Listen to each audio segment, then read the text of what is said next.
what's going on? Welcome in, welcome in. My name is Doug. I am your host. This is the Dallas Action Podcast with special guest, Mr. Rob Clark.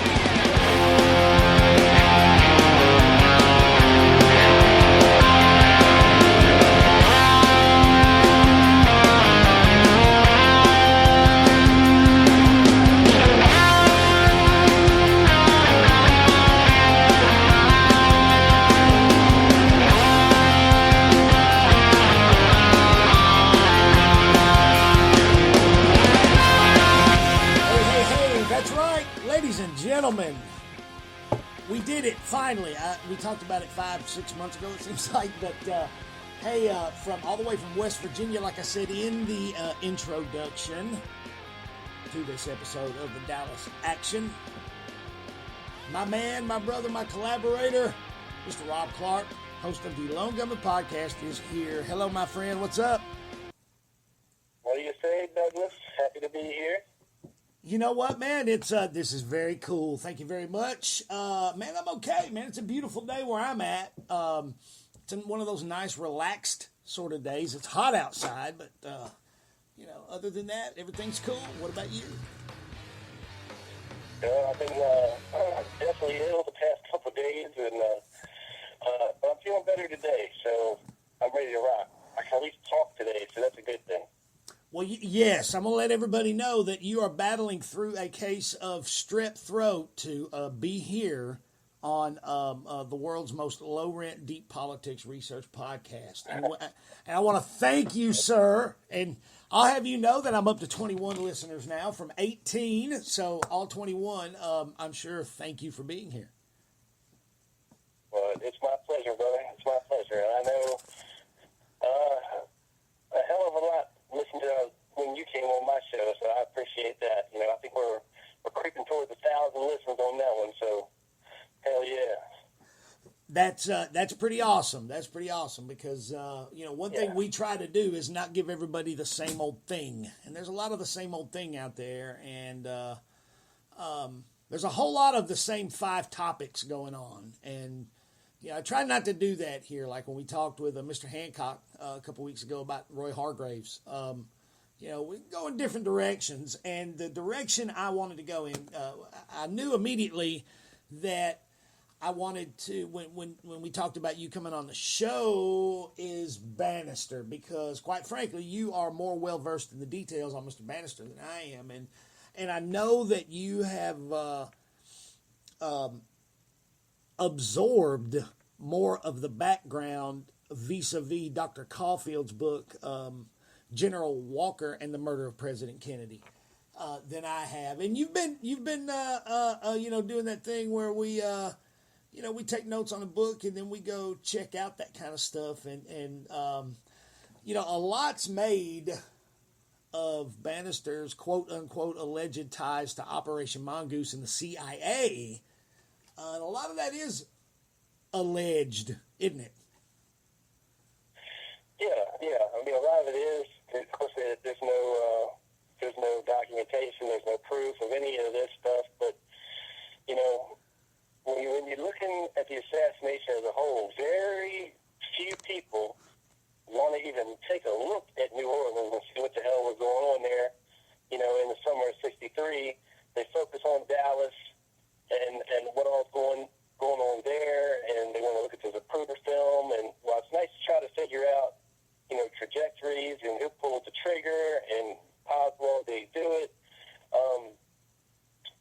if they're going to try to pin it on Oswald, then we need to go back a little bit in time, and kind of follow him from when he came back from Russia and take a closer look at exactly what the hell he was doing, especially in New Orleans, because back then, at this time, New Orleans was a hotbed for intelligence operations, for right-wing extremists, for the mafia, for anti-Castro Cubans. I mean, it was just a mess of stuff going on down there. And that place was a cesspool, really. when you think about it, all kinds of people. But I think what I was getting at a while ago is so many people make such a big deal, and I guess the Garrison and the Oliver Stone movie are probably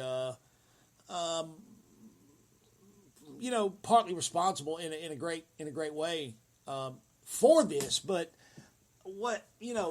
it's Guy Banister's connections to people on the private hard right that doesn't get near as much play as it should. People don't. I don't think people figure that into their collective critical thought near enough. Do you? No, absolutely not. And when you're looking at Guy Banister, you got to figure, okay, this guy was with the FBI. He was a big swinging dick. Hoover loved him. Then he made him special agent in charge of Chicago. Hello. He was responsible for arresting and killing John Dillinger. So Bannister was a big wheel in the FBI. Now, when, of course, they let him go, and he moved on, he was deputy chief of police in New Orleans, and he was kind of humiliated off the force down there. Yeah, his fall from grace had everything to do with completely irresponsible, drunken behavior more than once, didn't it? Pretty much. He ended up pulling a gun on a waiter at the old Aston house down there. But who doesn't do that when they have a gun? It happens sometimes, right? Bannister, so of course he moves on. He opens up, his Guy Bannister and Associates, investigation agency or whatever the hell it was there. And, he immediately immerses himself in the extreme right. He's a member of the John Birch Society, the Louisiana Committee on Un-American Activities, which, of course, I'm sure was part of the more larger House Select Committee on Un-American Activities. He was a member of the Minutemen, and he published a racist publication called the Louisiana Intelligence Digest. And when you look at some of Oswald's alleged activities down there, such as what they were doing in Clinton, Louisiana, like disrupting the core voting registration, to register black voters, by sending this stupid white honky over here to get in line and kind of mess things up for him. Talk about putting him somewhere where he would be conspicuous. Admit it or not, I think there was enough witnesses that we can put Oswald there with Shaw and Ferry. And, of course, you can associate Ferry with Bannister. And Shaw, well, he's a different animal altogether. But, he has ties, previous ties to military intelligence. We found out a lot later he's got ties to the CIA as well. The unfortunate thing is Jim Garrison found out a little too late. And, but that's just peeling, the first layer of the onion back on Guy Bannister. I think in the final analysis, when it's all said and done, whether it's, a year and a half from now when the files come out or whether it's 50 years from now, I don't know why, but when it comes to David Ferry's connection, I don't guess there's any doubt of his connection to Banister, good Lord. But I think as far as his connection to Shaw, I think his connection to any actual plot is probably good. What I'm saying is his connection through Eladio Del Valle is probably going to be way more significant than any connection through Shaw. You know it? Yeah, well, even more than the CIA, though, you can connect Ferry to these extreme right-wing groups. Ferry was he wasn't shy about, not wanting, blacks to have their rights and this, that, and the other. He was racist as hell. He was extreme right-wing. He was very anti-communist. And that is the key that seems to hold all of these connections together, Doug. Yep, you're exactly right. I agree 100%. Yeah, now, the problem is, of course, when after President Kennedy is shot and killed in Dallas,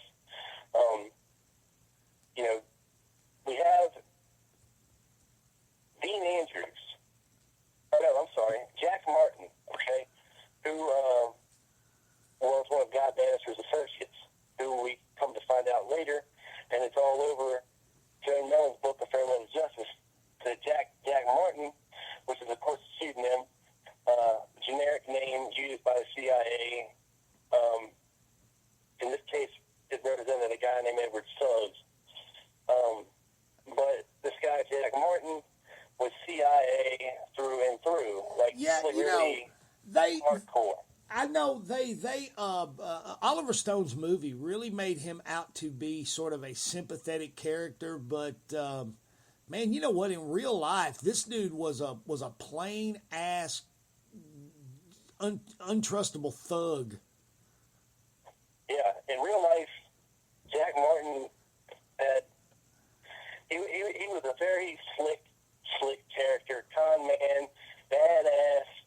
I mean, at least according to what firsthand descriptions of him that we have.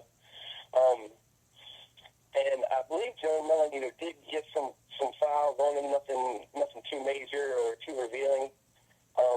But from what we know, from what Thomas Beckham has told us about him, that he was one of Thomas Beckham's handlers, from the CIA, along with Fred Chrisman. And actually Ron Lewis, in his book, Flashback, also speaks of Jack Martin in this same kind of light, that he knew everybody, he could get things done. He's the guy that you went to when you needed anything. When you needed to get something done, when you needed to find somebody, when you needed anything, you go to Jack Martin. This guy can make it happen for you. You know, you and I have talked about Thomas Beckham's testimony in regards to New Orleans several times, a couple times on this show, and that's a big part of your thinking is Thomas Beckham's story. And I got to tell you, man, it's fascinating. I've learned a lot about him from you. I think before we even met, I read his Jim Garrison grand jury testimony. And you think, wow, man, what a nutcase. But Jack Martin figures very heavily in that nutcase testimony. If you read between the lines, it's pretty illuminating. And, the difference in his grand jury testimony and his later HSCA testimony is night and day, isn't it? Yeah, very, very, very, very much so.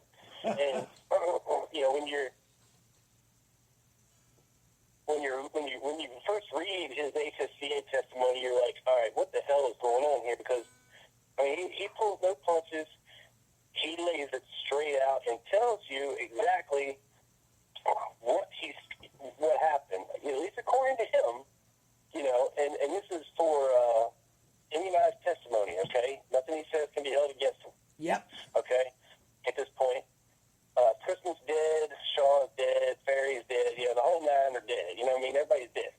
So what the hell is he worried about now? Nothing. Plus he's got immunized testimony from the federal government. Okay? Right. Now, when he was called a subpoena for Garrison, he didn't have that. And all these other guys were still alive. And Beckham is a very talented con man. Okay? He's a forger, a con man, classically trained. I guess you would call him a countryside CIA guy. You know what, man? One of the things I remember clearly about his original grand jury testimony, you were saying that he didn't have the immunity and everything. Right. It was almost it had me chuckling out loud because he kept going back to telling Garrison in his little, like you say, this country bumpkin sort of way. That and if you've ever seen that old Andy Griffith movie, No Time for Sergeants, where he plays that country rube guy that joined the Air Force, that's how I picture him during this testimony. But he keeps going back to telling Garrison just how damn unfair it is that he's there, that he doesn't want to be there, he doesn't think it's right that he's there, and Garrison, and how awful it was that Garrison hounded him and chased him across the country and is making him there, and he's making it very clear. And it's very funny, almost. Oh, yeah. And saying all that, he tells them nothing. I know he tells them, oh, my God, you hear, it's just the most insane thing. And then, like I say, it makes no sense. It's the ramblings of somebody that you think had been dropped on their head. He gives Garrison the runaround so well, but then, like you say, man, you read his HSCA testimony, and he lays a whole lot of stuff out there, including Miami 7 member and gunboat cowboy Dealey Plaza suspect Lawrence Howard in that testimony. A lot of people don't know about that. Right. And his old testimony, and you start working backwards, you know, you're like, okay, well, that fits, Yeah. that fits. Oh, look, there he is exactly where he said he was, in front of the trademark, with Oswald handing out leaflets, and there's Thomas Beckham right there in the background where he said he was. You know what? That's you were the first one to show me that that photo comparison, and it's one of those deals where it just kind of jumps out at you, and you go, "Holy cow, that's him!" Well, okay then, and you're right. He did tell him he was there, didn't he? Yeah, and this is before, you know, they even had these pictures and these photographs, and you know, could sit there and go through them and have really good copies of them, and I think these were from film. You know, there's no way Beckham would have had any access to this stuff. You know, to even look at this at any of these, you know, WDSU movies or anything like that. You know what, Rob? I want to stop you there, man, because you just said something in the example you gave. Now, I'm sorry, I didn't mean to interrupt you, but this is very important, man. I want to stop and tell everybody that Rob has just demonstrated one hell of an analytical tool for your toolbox. Do you know what you just said, Rob? You have no idea what I mean, do you?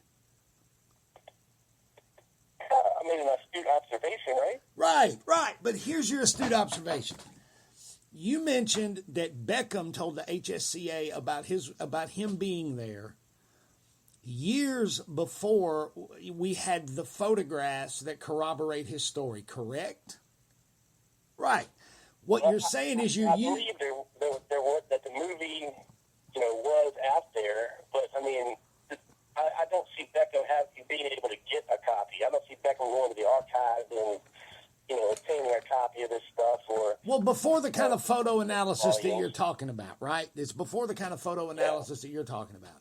Okay, and what I'm saying is you're using that chronology to bolster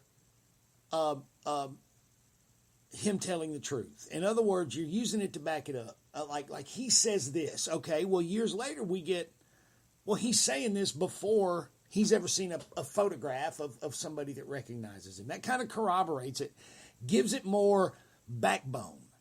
In the same way that what Larry Hancock was talking about a couple weeks ago, like with the Roy Hargraves interview. You know, he's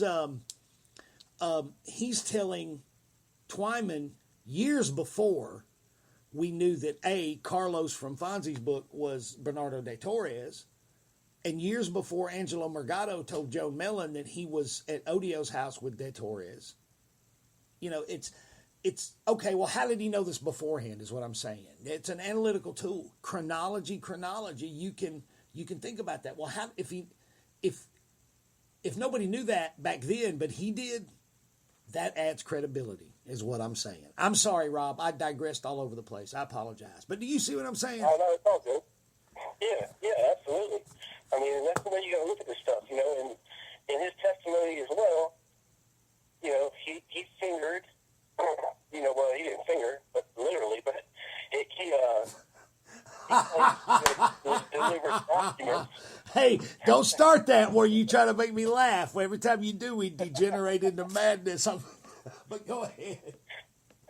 He fingered Lawrence Howard right there in front of the HSCA. And now you got to remember, people, at this time, that Thomas Beckham was telling the HSCA that, hey, I took documents, okay, that I obtained at G. Ray Gill's office in New Orleans in the presence of A. Marcello, Clay Shaw, David Ferry, and whoever else was there, okay? And he delivered them to Lawrence Howard in Texas. You must also remember this. Lawrence Howard was still alive in 1978. Okay? Yeah, and he was much like the reputation that de Torres had. He had the reputation of, you know, if you use this guy's name out loud, too loud, he's going to come get you. Yeah, and you know, Beckham was a stupid man by any means. In fact, he was probably smarter than a lot of these people. And, you know, very talented con man, CIA connected. He had to know who Lawrence Howard was.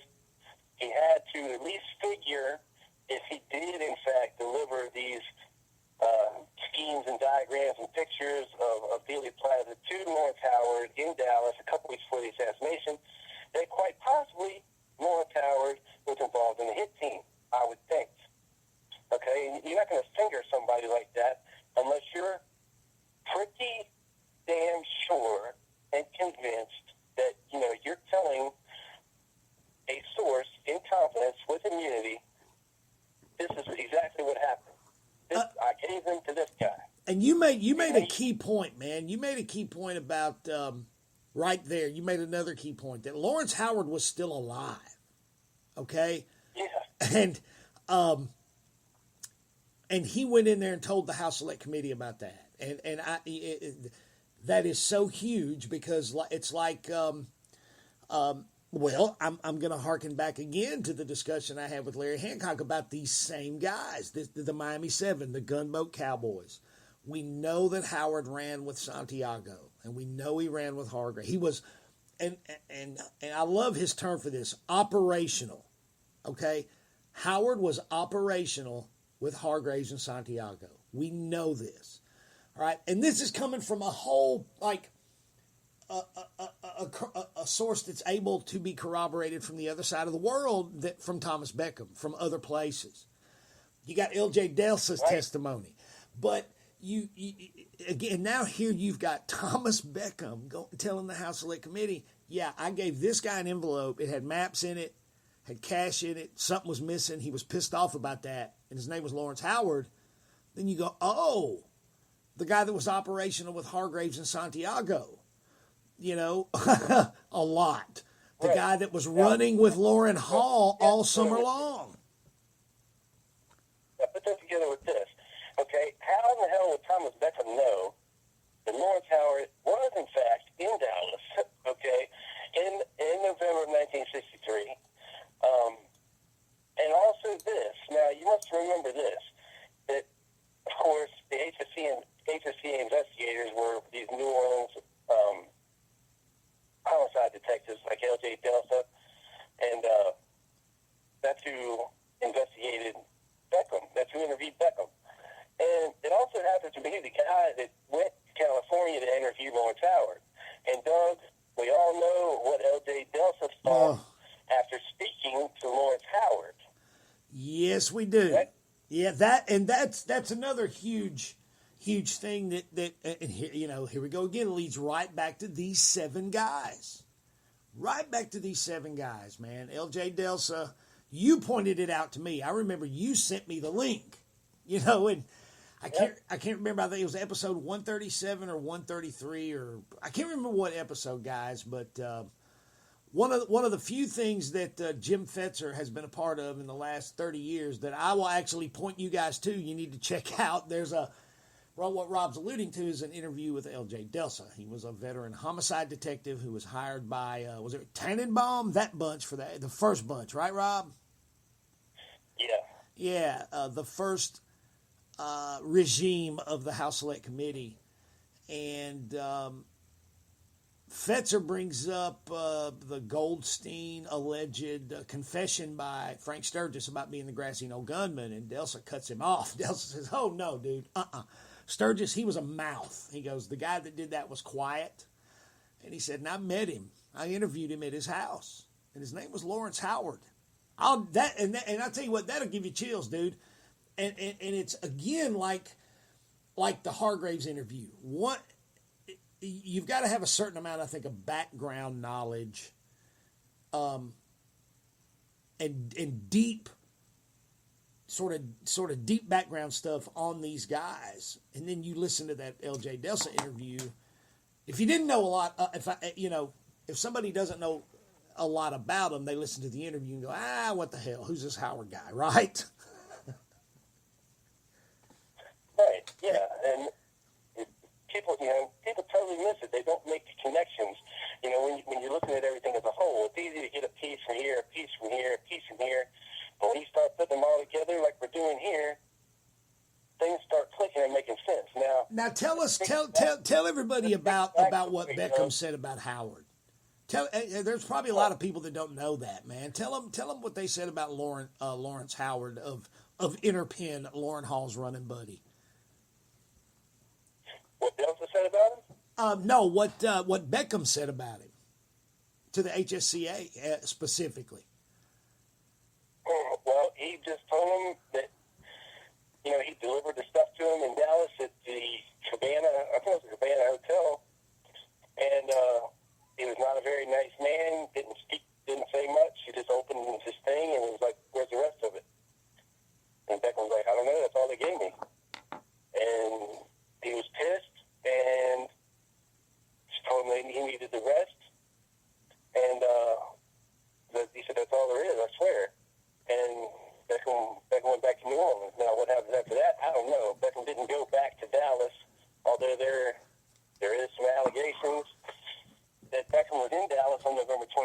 1963 as well.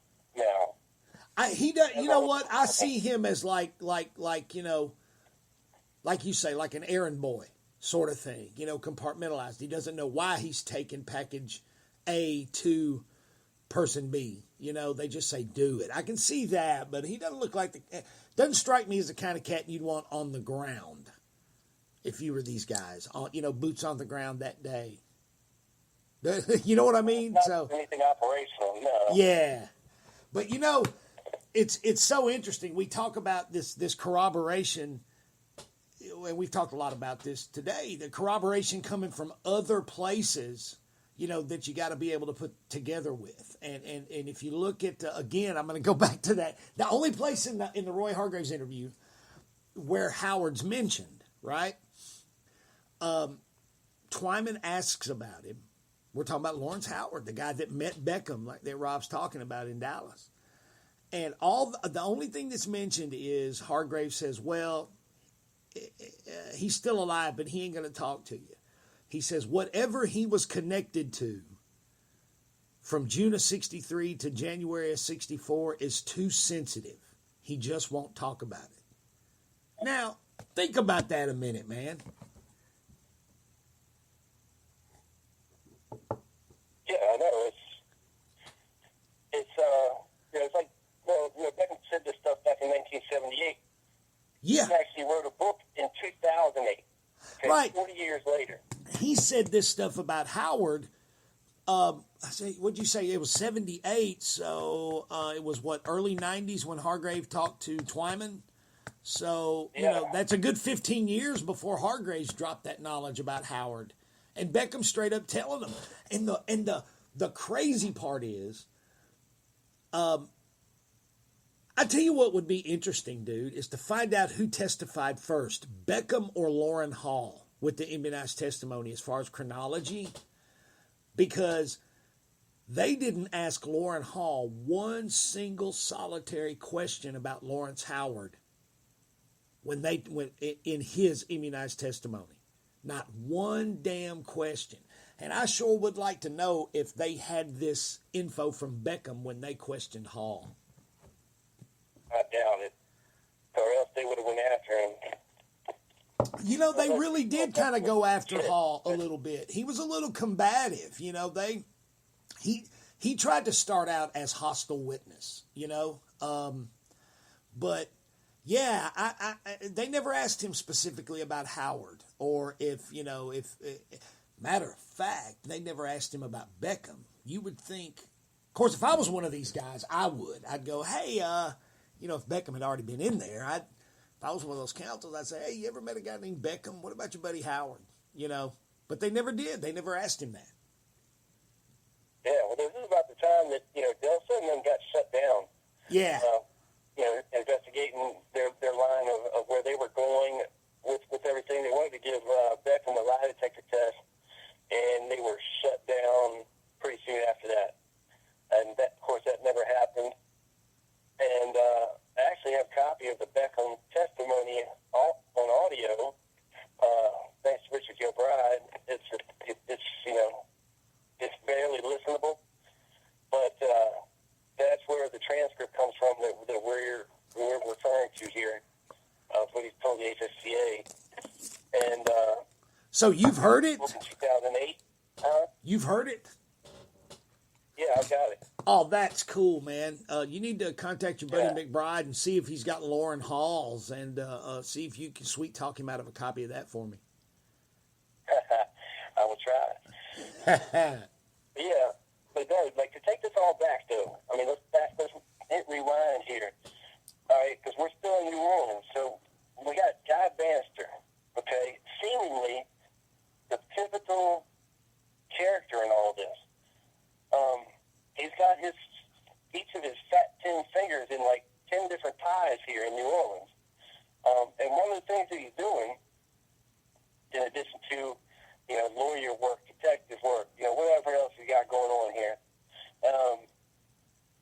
he's also outing communists, which he's employing young men to pretend to be communists or cancer sending him to college campuses to try to sign people up and report back to him, this, that, and the other, which sounds a lot like what Oswald was doing with this Fair Play for Cuba Committee stuff. We have testimony from Delphine Roberts, who was the Guy Banister's secretary and side piece. Hey, man, that chick is a piece of work, dude. You know what? That chick was a piece of work, Delphine Roberts. I mean, and we're talking about Banister, man. I don't mind taking a diversion about her, but I mean, she was one of these typical chicks that, you know, I'm sure she dressed very straight-laced, but she was pretty promiscuous, and she was just as much of a hard rightist as people like Banister and Walker, man. She was a true believer. Yep. I got a feeling that chick was hard to get along with. Yep. I mean, well, her and Banister were cut from the same cloth, so they were perfect for each other. Yeah. But, of course, Banister had a wife now, but, yeah, I mean, there was a lot of people, not just Delphine Roberts, that saw Oswald either in Banister's office or in the Newman building or right around there. And I'm talking at least 10 to 20 separate witnesses. Yeah. People he grew up with, people, just random people in New Orleans, some of Guy Banister's old associates, Delphine Roberts' daughter, claimed to see Oswald there as well, that he had a little office on the second floor where he kept his leaflets and such. And there was also talk of Guy Banister's files, and all this big mess of stuff that he supposedly had. And, he had some Fair Play for Cuba Committee stuff that was, stamped 544 Camp Street. Man, those things were pretty cheap. I mean, if you those things turned up everywhere, dude. They turned up in the trunk of a car in El Paso, Texas, in October. You know what I mean? Yeah, that's pretty crazy. And Banister, I think the way the story goes, he had like boxes of them. Yeah, well, listen to some of the titles from his files. Now, this comes from Louisiana Police Intelligence retrieved a half-filled filing cabinet containing records on, quote, communist groups and subversive organizations, and not even all that material survived subsequent winnowing of the files. But investigators know something about the contents from an index list and from police interviews. File titles included Central Intelligence Agency, Ammunition and Arms, Anti-Soviet Underground, Civil Rights Program of K, B-70 Manned Bomber Force, and sandwiched between dismantling of U.S. defenses and U.S. state Italy was a now familiar name, Fair Play for Cuba Committee. Yep. So, according to a state police officer who saw this file, basic information on Oswald's activities in New Orleans. As Assassinations Committee staff quietly noted, this file has unfortunately been destroyed. Oh, so, yep. Even if Banister running Oswald, he damn knew that he was being run by somebody. Yep. And he was keeping a very, very close eye on him. Now, there were two brothers, Alan and Daniel Campbell. Okay. I'm listening. And Banister hired these two young guys. This is another example. Alan and Daniel Campbell, they were both former Marines, and Daniel Campbell said that he was brought into Banister's office initially because they needed people with small arms training for sticky situations. Now, on the day Oswald took part in the street scene with Brenier, Campbell was doing some desk work, and the incident occurred not far from Banister's office, and Campbell heard about it as soon afterwards from a friend who had seen it firsthand. Now, as he sat with a friend in Mancuso's on the ground of 544 Camp Street, she pointed out two men at a nearby table as being among those who had taken part in the street rumpus. Later, when Campbell returned to his office, a young man with a Marine haircut came in and used the desk phone for a few minutes. The next time Campbell saw his visitor, he said he was on television after the assassination. It was, Campbell is certain, Lee Oswald. His brother Alan also said that he was at Camp Street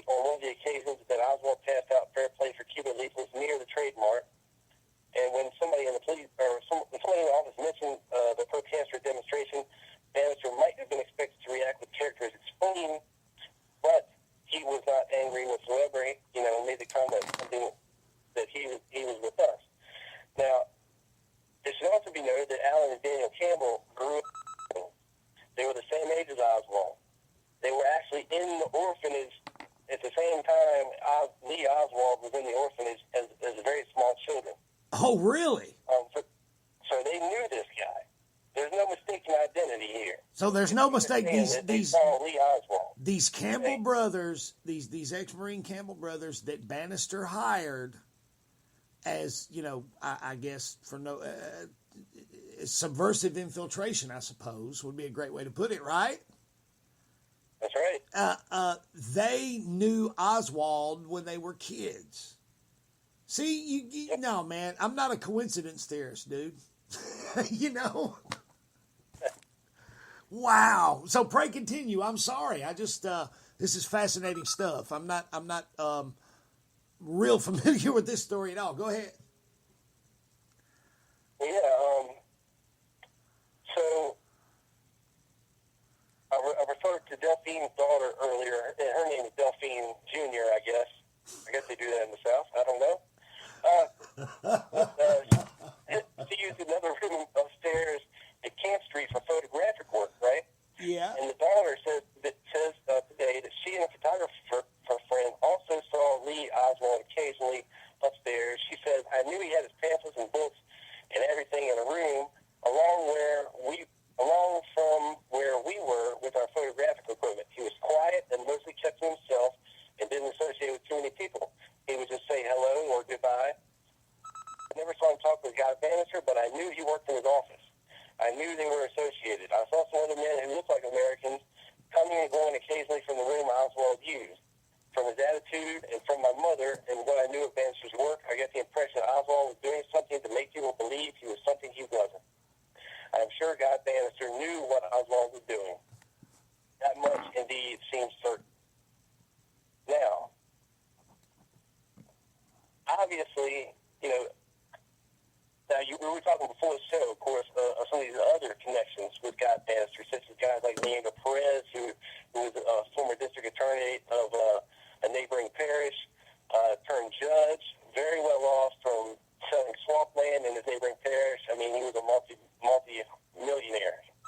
$50 million that he, squandered illegally, probably most of it.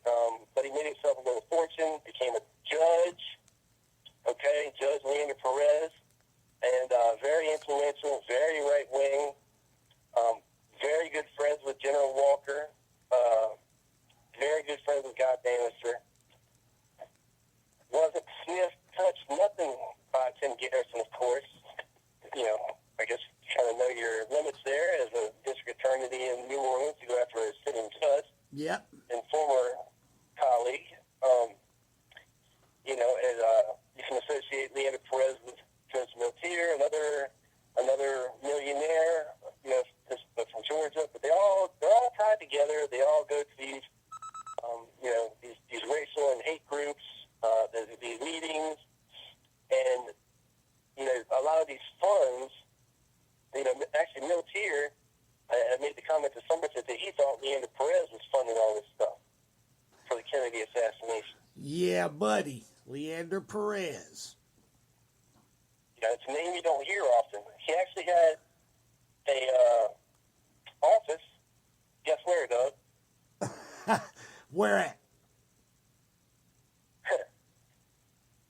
Well, it's the same, the Newman building there, where Bannister was. Wow, yeah, yeah. Where Camp Street was. And you know what else about Leander Perez, man? And people can say I'm crazy if they want to. But Leander Perez was one of the very few people on the face of the earth that when he called, by God, H.L. Hunt answered quick, yes, sir. What can I do for you, sir? Yeah. This dude was big money. And where was General Walker on November 22nd, 1963, Doug? Do you know the answer to that question? Shreveport, Louisiana, having a meeting with one of the very few people on earth that when he called, General Walker would jump and say, yes, sir. How can I help you, sir? And who was that guy? And where was General Walker a couple days before the assassination? Tell us, Rob. New Orleans. That's right. Everybody. And yep. New Orleans. Like I said, very good friends with Leander Perez, and these are the connections you got to make. You got CIA, you got shady CIA people all sniffing around New Orleans. It's understandable. You've got anti-Castro groups down there, all these other Cuban groups. You got right-wing extreme hate groups down there. You've got these deviant sexual groups down there doing God knows what. And you know what? And you've also got convergent lines, man. You got the Miami bunch. They're getting money and supplies out of New Orleans. You got them running guns and dope through New Orleans. The same bunch of guys, and you can connect them to people like Banister. Well, hey Rob, we're about to run out of time, brother. We are. Man, thank you so much for coming on to the Dallas Action with me again, because it is always fascinating and fun to talk to you, and people don't understand. When you come on this show for 35, 40 minutes worth of talk, there's about 2 hours and 45 minutes that they don't hear, huh? Yeah. Yeah. Yeah, and I wanted to mention real quick, though. Yeah, do you think? The death of Guy Banister. Yep. The death of Guy Banister. There's also a problem with that. We're told he had a heart attack. There is discrepancy. His wife was reported having called someone saying, "My husband's been shot." Oh, wow. So, yeah, there's timing of it before he talks to the War Commission, a very important, influential guy. Yeah, I just wanted to mention that. Everybody can check it out for themselves. I tried looking for a death certificate, couldn't find it. So, or an autopsy report, couldn't find that either. So, who knows? But people dig out there. Doug, always a pleasure, my friend. Thanks for having me on. Rob, you rock, my brother. You rock. Don't go anywhere. Stay right on the line. Guys, send Rob of the Lone Gunman Podcast a line. Tell him thank you for hanging out with us and playing along. And thank you guys. Hey, I'm Doug. I'm out.